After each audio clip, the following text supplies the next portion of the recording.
Hi mga friends! Welcome to Masbate!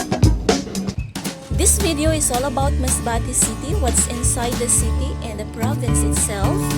So please watch it throughout. Only here at Arlene Rivera channel. Let us begin the journey with a road trip.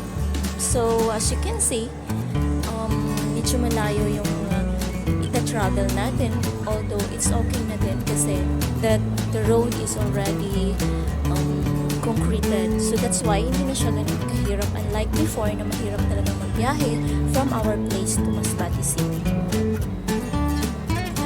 My place of origin is Mandaon, and it probably took you 55 to 60 kilometers before you reach Masbate City as your destination.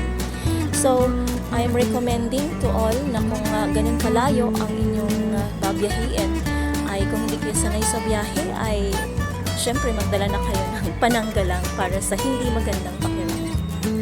Actually, ang pinakamatagal na biyahe from Mandaon to Masbate is only 1.5 hours. Yun ay kung ang driver ay kumukuha pa ng mga passengers sa daan, so yun yung dahilan kaya medyo tumatagal. But actually, it will only take you 1 hour to reach Masbate City if dire-diretso yung pagbabiyahe. So mga friends, kung kayo ay magbabiyahe ng ganito kalayo, you just have to enjoy the view. Maganda naman siya kasi nga province ito, no? And also the weather. Although medyo mainit, but when you are inside the van, hindi naman mararamdaman. So you have to enjoy na lang talaga. And of course, here we are in Masbate City. So this van will stop at the terminal.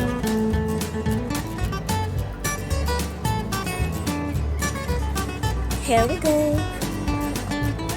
When the van stops at the terminal, you can hire a tricycle and then go to Masbate City features. Yes, lahat ng pwede mong puntahan sa Masbate, you can do it in hiring a tricycle.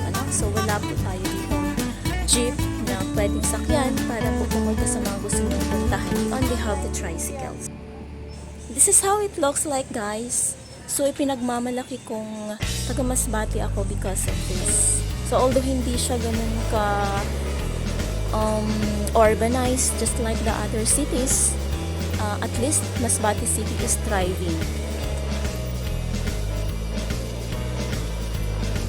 Here in the city, you can also find some of the amenities that you can find in other cities.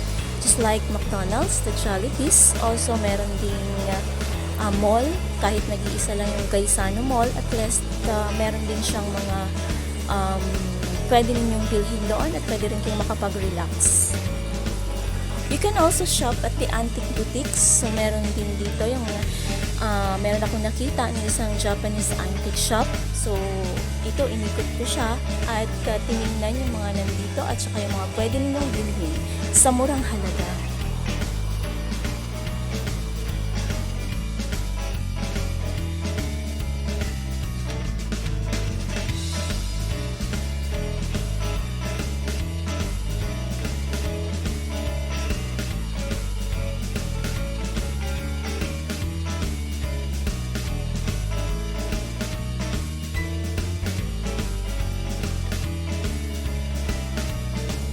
Well, may napili ba kayo mga guys? Ayan, no? So, medyo magaganda pa din kahit na second hand na siya.